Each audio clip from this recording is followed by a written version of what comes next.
Hello दोस्तों, सरकार की तरफ से 2024 में बहुत सारा नियम लाया गया है। आज हम उसी नियमों के बारे में बात करेंगे, पर हम आज 3 नियम के बारे में बात करने वाले हैं जो बहुत ज़रूरी है और आप सभी को इसको जानना चाहिए। यह नियम है मोबाइल सिम से संबंधित, और दूसरा नियम है इंश्योरेंस से संबंधित, और तीसरा नियम है यूपीआई ऐप, यूपीआई आईडी से संबंधित। इसके बारे में यह नियम है जो आप लोग को जानना बहुत ज़रूरी है। अभी आपके पास समय है, सरकार के द्वारा आप लोगों को समय दिया गया है। समय रहते ही आप इन सभी चीज़ों को ठीक कर लें तो आप सुरक्षित रहेंगे और सेफ रहेंगे, नहीं तो बाद में आपको मुश्किलों का सामना भी करना पड़ सकता है। तो चलिए एक एक करके इन सरकार के नियमों के बारे में हम लोग जान लेते हैं। सबसे पहले है मोबाइल सिम लेने का नियम। ठीक है, देखिए होता क्या है कि इससे पहले कोई भी किसी भी व्यक्ति के नाम पे किसी भी व्यक्ति के नाम पे सिम ले लेता था। ठीक है, किसी और व्यक्ति का आधार से सिम ले लेता था या फिर किसी और व्यक्ति के नाम पे सिम ले लेता था, तो सिम उसको मिल जाता था और सिम का वह मिसयूज भी कर सकता था। ठीक है, तो सरकार यह फैसला की है कि जो भी व्यक्ति अब सिम लेगा उस व्यक्ति को अपना बायोमेट्रिक देना पड़ेगा। जैसे कि उसको अपना अंगूठा का निशान दे करके अपना फ़ोटो खिंचवा करके सिम लेना होगा, साथ ही उसको अपना ओरिजिनल आईडी लेकर के आना होगा, तभी उसको सिम मिलेगा। ठीक है, यह सिम के संबंधित में पहला नियम हो गया, ताकि फ्रॉड से बचा जा सके और लोग दूसरे का आईडी इस्तेमाल करके अपने नाम पर सिम ना ले सकें।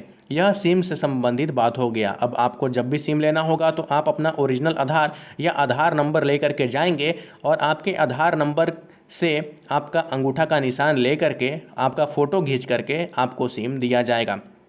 दूसरा बात है इंश्योरेंस के संबंधित में। तो देखिए होता क्या है कि इंश्योरेंस कंपनियां, ठीक है, इंश्योरेंस कंपनियां आपके घर आती है या फिर किसी के भी घर आ करके इंश्योरेंस के बारे में बताती हैं। इंश्योरेंस एजेंट आते हैं और इंश्योरेंस लेने के लिए फोर्स करते हैं या इंश्योरेंस के बारे में अच्छी अच्छी स्कीमें बताते हैं और बोलते हैं कि आपको इंश्योरेंस करवा लेना चाहिए। तो देखिए सरकार की तरफ से यह गाइडलाइंस आया है कि इंश्योरेंस कंपनी के एजेंट जो भी आपका इंश्योरेंस करेंगे वह आपको एक प्रोस्पेक्टर भी देंगे। प्रोस्पेक्टस वो होता है जिसके अंदर इंश्योरेंस के बारे में सारा कुछ लिखा रहता है। ठीक है, इंश्योरेंस का सारा टर्म कंडीशन सब कुछ लिखा रहता है कि इंश्योरेंस का पैसा आपको कब मिलेगा, इंश्योरेंस का पैसा कौन सा सिचुएशन पे नहीं मिलेगा, आपको इंश्योरेंस कितना करवाना होगा, सारा कुछ इंग्लिश और हिंदी दोनों में लिखा रहेगा। सरकार की तरफ से यह गाइडलाइंस आया है कि इंश्योरेंस कंपनी के जो भी एजेंट आपका इंश्योरेंस करेंगे या फिर जिस एजेंट से आप इंश्योरेंस करवाएंगे वो आपको एक प्रोस्पेक्टस देंगे। प्रोस्पेक्टस एक फाइल जैसा होगा, उसके अंदर सारा जानकारी लिखा रहेगा। जिस तरह का आप इंश्योरेंस करवा रहे हैं उस तरह का इंश्योरेंस के बारे में सारा जानकारी लिखा रहेगा।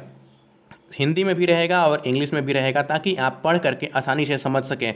दूसरी बात तो यह है कि सरकार की तरफ से बोला गया है कि आप 1 महीना के भीतर उस इंश्योरेंस को आपको कैंसिल करवाने का भी अधिकार दिया गया है। आप चाहो तो उस इंश्योरेंस को कैंसिल करवा सकते हो अगर वह इंश्योरेंस आपको पसंद नहीं आया तो। 1 महीने के अंदर अगर आप इंश्योरेंस कैंसिल करवाते हैं तो आपका सारा इंश्योरेंस में जमा किया गया राशि या दिया गया राशि वह सब पैसा आपको वापस मिल जाएगा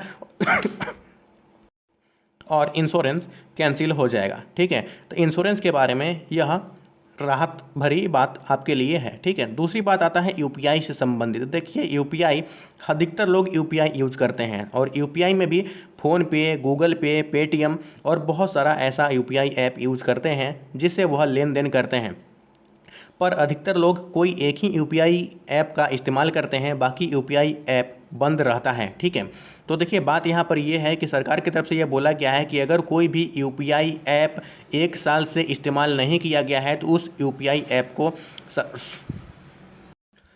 वह यूपीआई ऐप स्वतः ही बंद हो जाएगी। आपको उस यूपीआई ऐप को दोबारा फिर से चालू करवाना होगा। ठीक है, चाहे उसमें कितना भी रुपया हो वह यूपीआई ऐप खुद ब खुद बंद हो जाएगी। इसीलिए अगर आप एक से अधिक यूपीआई ऐप का इस्तेमाल करते हैं, जैसे फ़ोनपे, गूगल पे, पेटीएम, इन सभी ऐप का इस्तेमाल करते हैं, तो इन सभी से आपको साल में कम से कम एक बार ट्रांजैक्शन ज़रूर करना होगा, नहीं तो आपका यूपीआई ऐप भी बंद हो सकता है। तो यही कुछ जानकारी था जो हम आपको विस्तार पूर्वक बता दिए हैं। किसी भी प्रकार का समस्या हो या फिर कुछ पूछना हो तो आप कमेंट बॉक्स में ज़रूर लिख सकते हैं, हम आपका पूरा हेल्प करने का कोशिश करेंगे। चलिए मिलते हैं एक और न्यू वीडियो के साथ।